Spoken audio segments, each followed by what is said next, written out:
Hey, you awesome folks! Thanks for taking this journey of discovery with your guide, Keith Haney. You're listening to the Becoming Bridge Builders podcast, your favorite podcast for everything from racial reconciliation to education innovation, justice reform, and leading change in the 21st century. This podcast is for people who love to be challenged with difficult topics, but want practical solutions to solve these challenging issues. Becoming Bridge Builders makes change possible. Each week on the podcast, Keith invites innovative thought leaders to share how they are building bridges in their area of expertise. You will hear breakthrough ideas and concepts that are changing the world. He's featuring guests who are best-selling authors, leaders at Microsoft, entrepreneurs, leading educators, professors, lawyers, and so many more. Listen in to learn how you can be the bridge to the change you are seeking. Welcome to Becoming Bridge Builders, a podcast where we explore the stories of hope, justice, and transformation. I am your host, Keith Haney, and today we have an extraordinary guest whose work is redefining what compassion care looks like in one of the most challenging spaces of our time. Our guest today is Reverend Erika Ferguson, founder and chief visionary officer for the Tubman Travel Project, a groundbreaking initiative that provides full accompaniment and compassionate care for women traveling from Texas to New Mexico for abortion services. Since its founding in 2021, the Tubman Travel Project has supported more than 400 travelers, grounded in Erika's conviction that this work is sacred. We want to welcome her to the podcast. How are you doing today? I'm doing fantastic, Keith. Thank you for having me. I'm glad to have you on. I'm going to ask you my favorite question as we get started. What's the best piece of advice you've ever received? Well, the best piece of advice I have ever received came from my grandmother who raised me. And she said, she told me when I was 10, don't try to fit in because you were born to stand out. Interesting. It was very interesting. I had no idea what she was talking about, but it's taken me the next 40 some odd years to begin to figure it out. She was wise beyond anything I could ever imagine. Yeah, no joke. So let's get into what you do, because I think, I know we probably have maybe different perspectives on it, but we all have a different view of how we do this and how we care for people in this space. So tell me how you got started in this and the work that you're doing. Well, I'll actually share just like 3 really important arcs to my story. And the first arc is about the abortion that I had when I was 14 years old. And that abortion helped me to understand that I had to take care of my own physical and sexual well-being. Fast forward 3 years, I had another abortion, and that abortion reoriented me towards what I was gonna do with my life. Of course, I didn't know it at the time, but at the clinic where I was receiving my abortion at 18, the women that took care of me that, I can't even tell you who the doctor was, but all of the women that took care of me throughout my whole process were so amazing. I can't tell you their names, I couldn't tell you their faces, but after that process, I realized that they were doing something that changed my life. They helped me. And I began to think about, I don't know who these women are, but I want to do the same thing they're doing. And then, and that was really the beginning, right? That was the beginning of my work. Fast forward a couple of years forward, and I was 8 months pregnant. And I was volunteering at one of the clinics, escorting women in to get their reproductive care. And this is in California in the 90s, where they didn't have distance laws. So they needed people to come to the cars where women were and help them get safely into the clinic. I was very, very pregnant, clearly. And as I was escorting someone in, and I had even a vest that said escort, someone from the opposition spit on me. And in a real intense layer of rage welled up in me for so many reasons.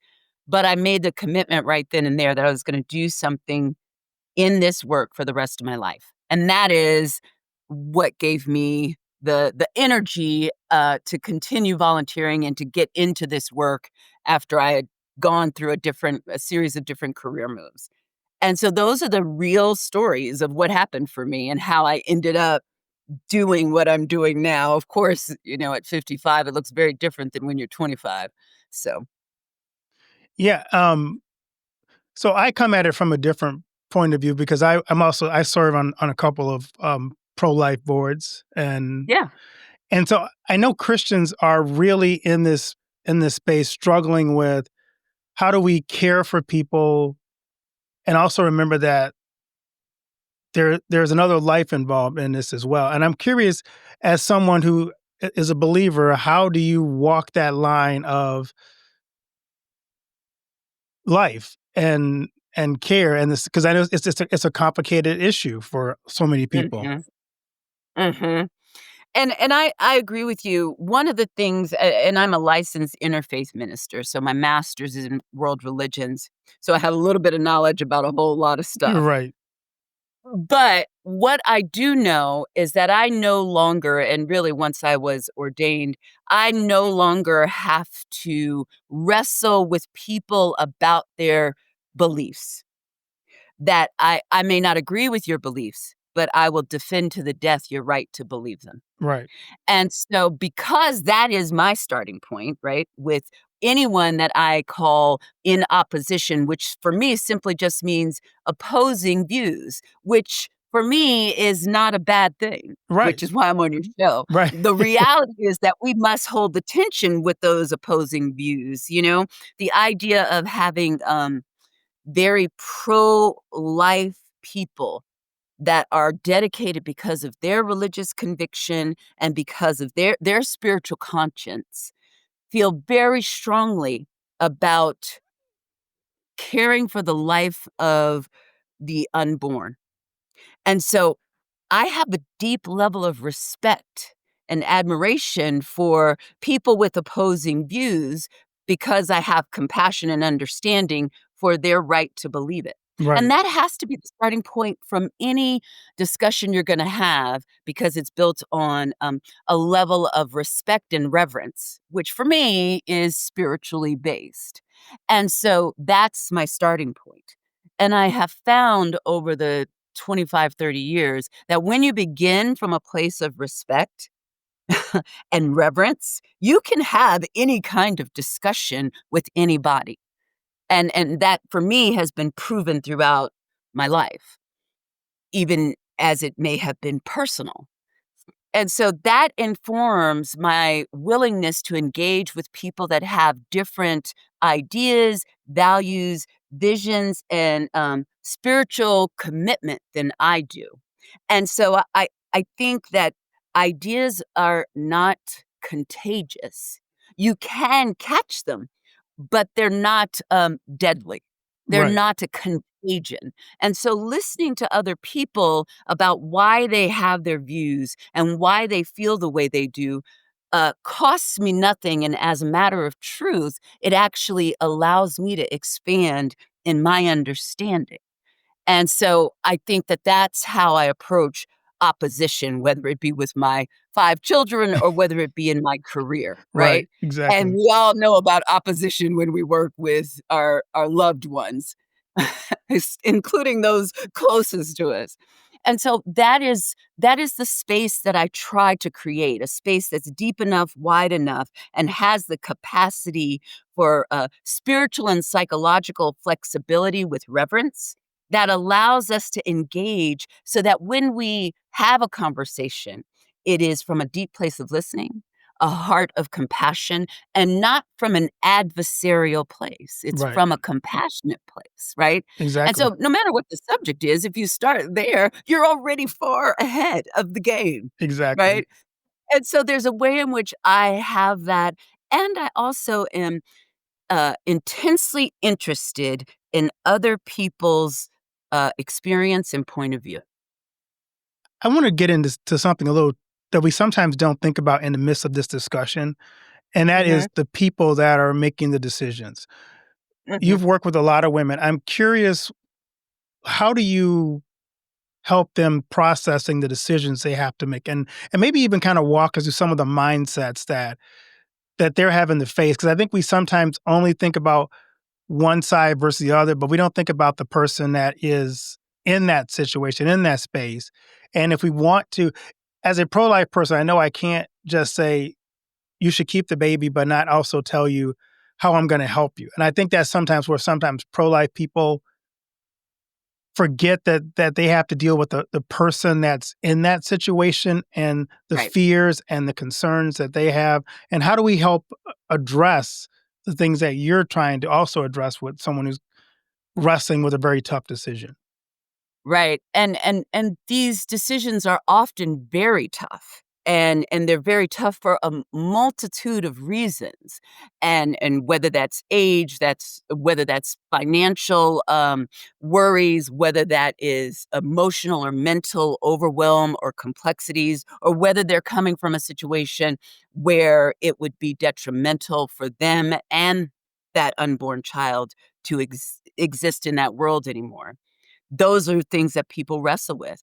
And so my work, whether you're 16 or 36, is to create a space where a woman and those she loves, and that's a critical piece, those she loves have an opportunity to explore what is the best decision for them after they've listened to the guidance of those they love, whether that's clergy, whether that's their inner self, whether that's their grandmother, whether that's their husband. That's the direction, right? That the direction is look within first, really look within and search your heart and clear your mind of worry and fear. And then what do you hear? And then from that place, you ask, what about the people that I trust, that hold me up, that I value, that are part of my well being? What part can I take from them, and how much weight do I give them? And then from that place, you start to move towards making the best decision for you. What does my religious community think? What can I realistically do if I have a child, or not do if I have a child? We don't avoid anything. We look at all of it. What would be the harm done to me, and quite frankly to an unborn child? And I ask that question not because I want them to feel guilty or ashamed, but because I want them to look at everything on the table. And when they've looked at all of that, then they can make the best informed decision according to all of the people that love them, according to their spiritual or religious beliefs, and according to what is realistic for themselves and the vision for their life. And I find when you point people to that, rather than say, I have your answer, or this group thinks you should do that, people naturally gravitate towards the right decision based on all of the things that they are um, dealing with, not just it's your body, it's your right, because we all live in connection and in community with each other. And every choice, whether we like it or not, affects many, many people, including an unborn child. And so I try to work with people on thinking soberly, which means to look at everything, weigh what is most important, and weigh what that inner voice, whether it's your religion or whether it's yourself, is asking of you to do. And I find with that, most of the people that I've ever worked with, excluding people in trauma-based situations, most of them come to the correct and right decision for them. And I am just merely a guide and a support system to remind them to look at everything and to weigh everything.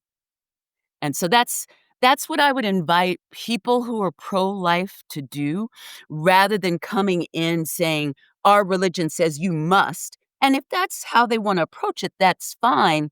What that will do is create a disconnection. And no one wants that, no matter what religion you are, no matter what your choices and decisions are. You don't want to disconnect from yourself or from those you love, or from whatever that is that guides you and holds So we talked a little bit about your process, but tell us a little bit about exactly what your team does and the you. challenges that the women are facing when they come to you. Well, it's a little bit I'll give you 2 answers. There are the challenges that women face that are a result of the culture and society we live in, and I'm including everyone, whether you're a pro-life movement or pro-choice movement. There's all of that, and then there are the challenges and complexities that they have to face just within their own mind and their histories. And so it is a very, it can be a very confusing time for them. And so I think that the best thing we can do as people that love them, as people of lovers of Christ or whatever religious background you bring, is to be able to hold them securely and safely while they wrestle with these sometimes painful choices and decisions. And so what we do is once a woman has made her decision, we then support her fully from the time she has made her decision, helping her secure travel, helping her secure childcare, helping her secure whatever she needs so that she can then experience the day of travel to get the procedure that she's chosen to have. And by having someone accompany her, and typically we do it in small groups of 6 to 10, having a real person allows for many things. It allows for safety, it allows for physical care, it allows for spiritual support, and it allows for those that have made the decision, if they are wrestling with it right up until the very last moment, allows for them to have a place to go where they can change their mind, and that someone will support them and hold them to getting through their procedure and getting back home safely, or changing their mind and returning back home safely. Whatever that is, our job in the project is to provide spiritual, emotional care, accompaniment, and rest and rejuvenation so that they can return back to their lives. And we do all of that in one day. And so it's remarkable being able to provide that kind of wraparound care and commitment. But what is more remarkable is the transformative power of women traveling together through a shared experience. Before you know it, from the time they meet each other at the airport when we start our day, they instantly form a bond. By the time they return home, they're sharing pictures of their loved ones at home. They're sharing each other's phone numbers. They are doing the kind of connective work and relationship bonding that transforms their life. And I mean that. I have a story where 2 young women met on the trip. They instantly bonded and had found they had so many things in common. And after they finished their procedure, they returned home. I later, I stay in contact with many of the women, and they shared with me one was actually in an abusive relationship and had 2 children, and one was actually about to be homeless. I understand that story. Because of their meeting together, they ended up getting an apartment together. And last June, not yeah, last June, I received an email saying they both had finished college because they had become roommates. They shared childcare. They shared everything, and they shared their passion for making a better life for themselves and their children.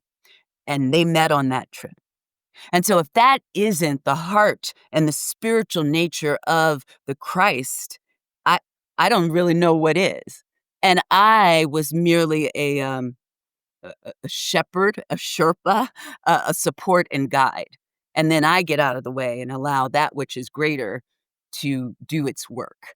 And so when we talk about what does a day look like, that's what a day looks like in logistics and care. But what you never get to hear about in our society is the miracles, and I really mean that intentionally, that take place as a result of the transformative care that happens when women come together to share and support each other in service. Sounds like you don't push a particular decision on a person. You support them, let them make the decision themselves. So if somebody, like you said, got to the place they were going to and decided to change their mind.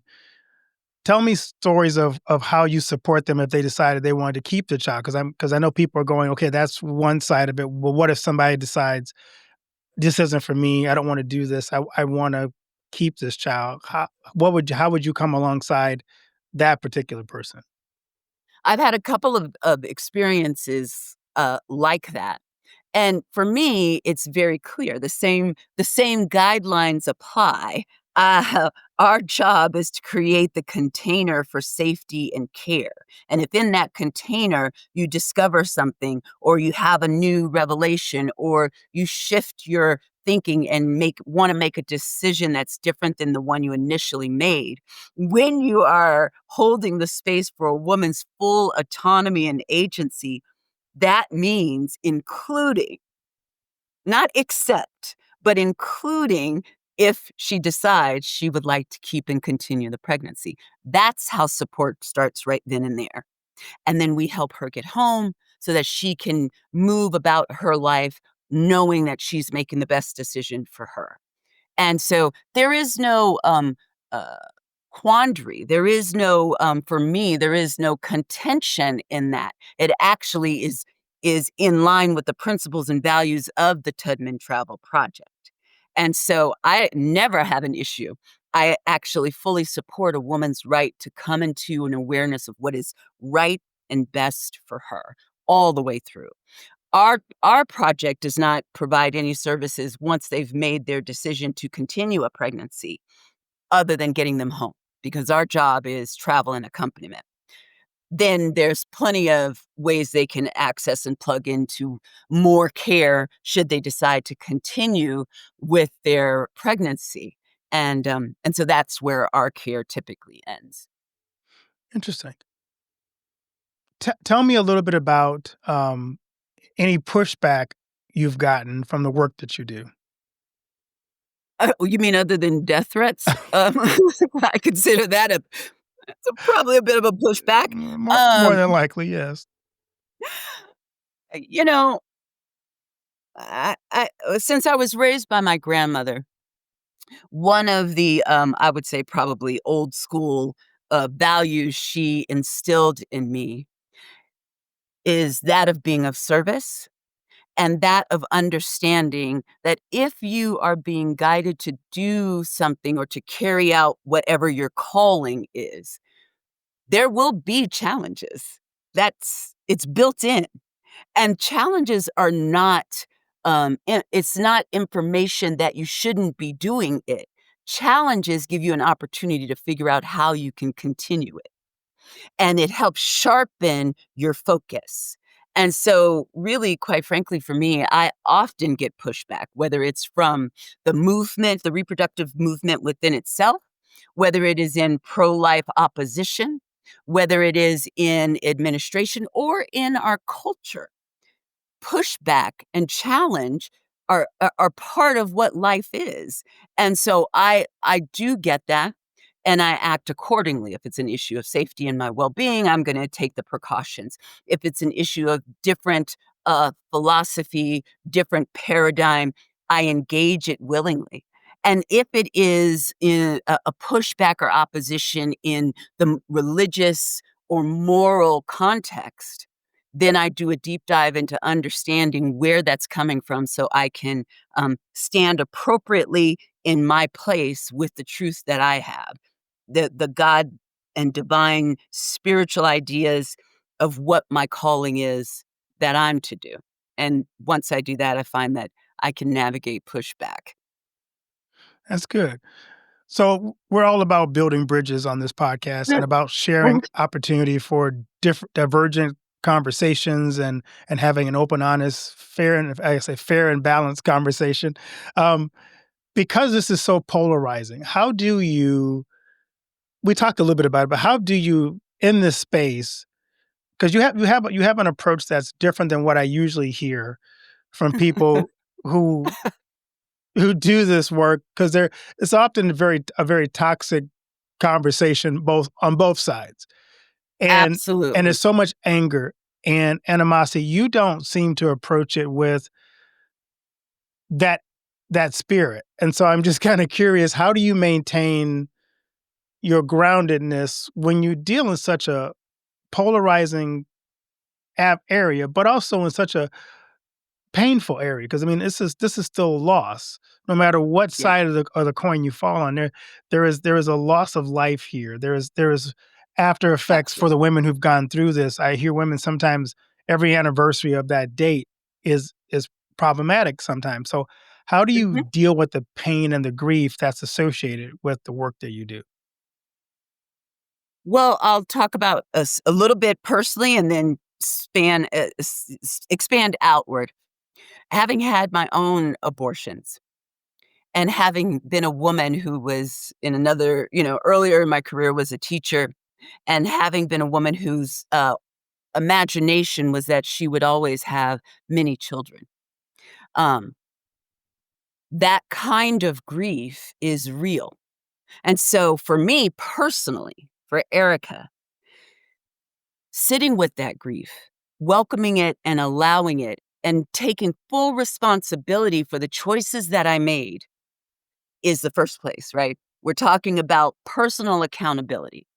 And what I find is that because I do my best, let me say, to live by a set of principles and values that I don't deter from. They're not negotiable. Because I do that, the reflection on what is going on for me personally happens first. And so as a result of the choices I made, there was great sadness about the loss of those children and not being able to fulfill what I thought was my dream in the way that I thought. What happened for me is while I had only one child and was not able to have children anymore after that, and I had my 2 abortions, I ended up meeting and marrying a man who had 4 children. And so you can call it God, you can call it the universe, you could call it divine providence. Uh, I ended up with those children that I wanted, not in the way that I thought, but the way that I needed. And so I understand that it doesn't have to be a polarized um, experience for anyone when we look at the nuances of every situation for everyone. There's lots of stories that people have of having to make this decision and regretting it. There's lots of stories of having to make this decision and believing it's the best decision they ever made and pointing to why. We don't have to fight or argue with people's lived experience. We only have the obligation, should we choose, to invite them into conversation for connection, for community, for better understanding, right? No one's choice is a threat to my choice. It may feel like that, and people may react and respond to me that way. But because I'm centered and clear on what I know, I don't have to engage with them in that way. And I think both our movements would do well to begin to think about the things that are real and true, which is that we don't agree on fundamental aspects of this issue. But what are the things that we do agree on? Where can we begin a connection, a conversation, a discourse, and a dialogue? And can we begin it from what we do agree on so that safety and trust is established? And then we can explore what we don't agree on, not for the purpose or the conviction of changing someone's mind by proving that we're right or righteous, but from a place of, that's something I hadn't thought about. I'm going to give that some time with myself. And maybe it might change me, and maybe it might not. But I'm better because I have engaged that way. I have a better understanding. I have a better relationship with someone who doesn't agree with me. I have now set the stage for creating spaces and places where people who don't get to see what it looks like to be in opposition but be in relationship and dialogue towards true change. If we don't provide a model, we ain't gonna get one. And so for me, it's very clear that I'm part of the building, the architecture of the future. And it's not a future I will get to share. My grandmother used to say that if your vision for your life isn't bigger than you can do in your lifetime, it's not big enough.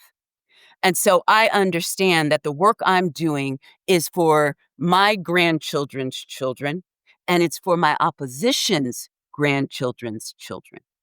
And that's where I live, and that's where I invite people to the table. If I don't have as much care and concern about you and your children's children, why would I think you could even remotely care about me and mine? The leader always goes first. Yep, love that. So I'm going to ask you a tough question as you open the door. You kind of led right into this. Um, you said we have to find the place that we can begin where we have agreement. Where Mhm. is that starting point? For me, it's a principle and a spiritual truth, which is all life is sacred. I don't think there's a pro-life or opposing thought or a person that wouldn't agree with me on that. That's a core truth. And that's where we start, right? So we're not even starting in an adversarial place. We're starting from the place of we believe all life is sacred. And then we get to uh, dialogue and challenge each other on what that looks like in real life. The principles of what does it look like if we both say all of life is sacred. Those things may be difficult to come to an understanding or to come together and find a way to work through those issues. But our humanity depends on us being able to do that. History teaches us every civil rights movement, every justice movement had its opposition.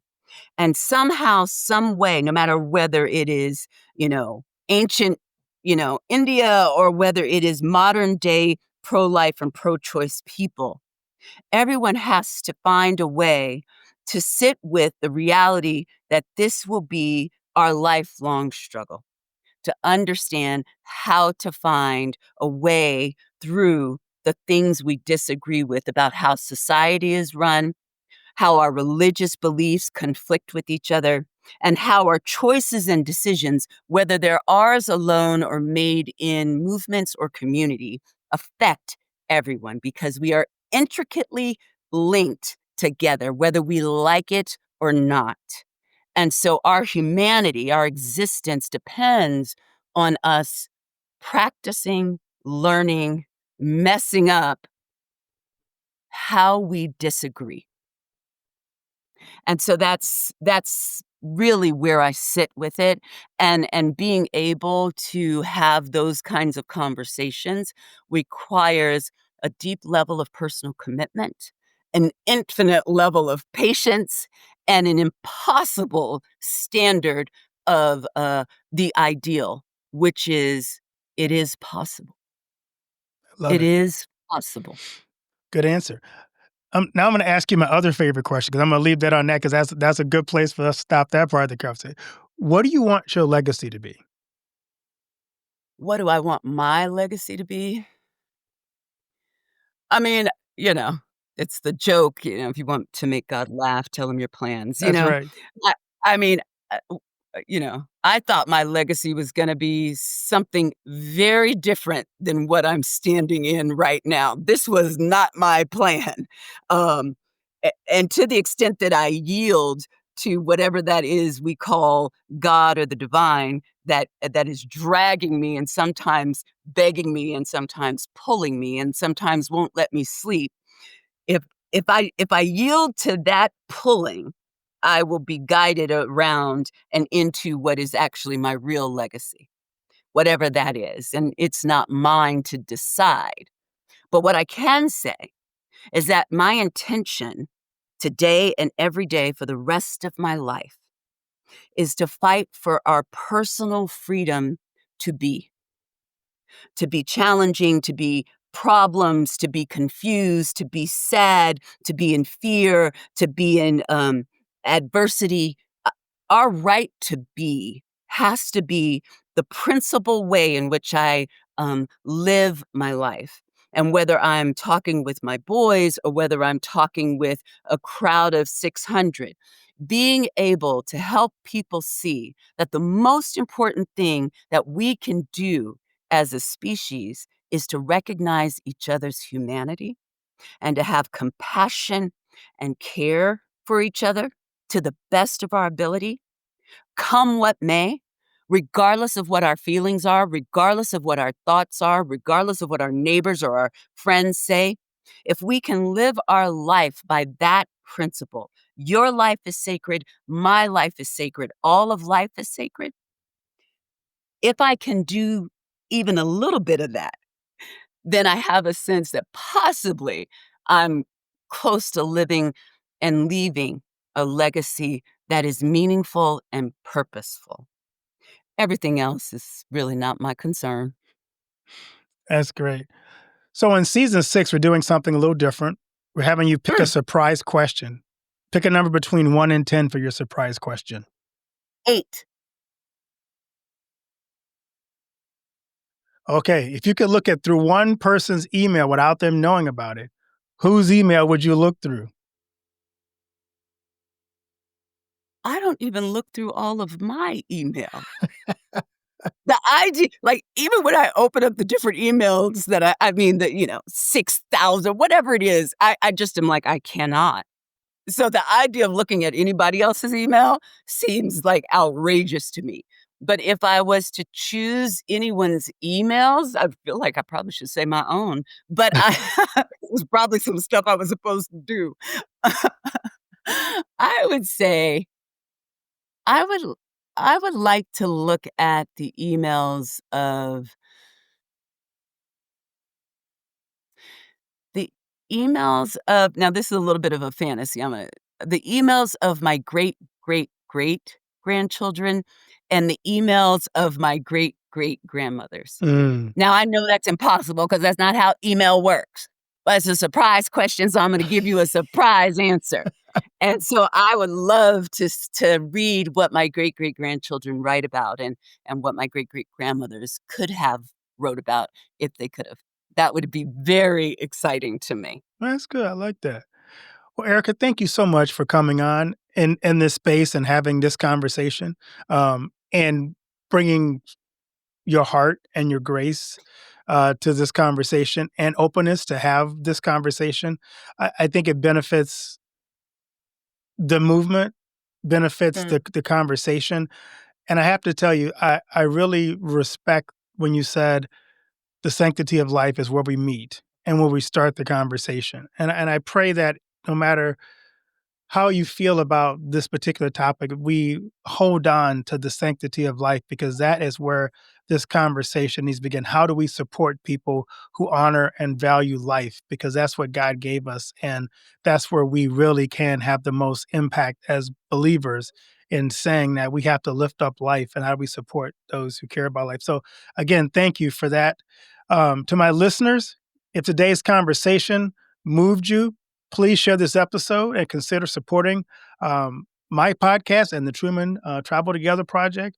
Together, we can build bridges of compassion and care. Until next time, keep building bridges and keep lifting up life. Thank you, Erika. So much. But act fast. With only 40 spots remaining this month, claim your free revenue ceiling audit now at the link included in the show notes. Thanks for listening to Becoming Bridge Builder. If you enjoyed this episode and want to help support the podcast, please subscribe and share it with others. Post about it on social media or leave a rating and review. To catch all the latest from me, you can follow me on Instagram at @bkeithhaney and on Getter and Twitter @RevHeadpin. Thanks again and tune in next time.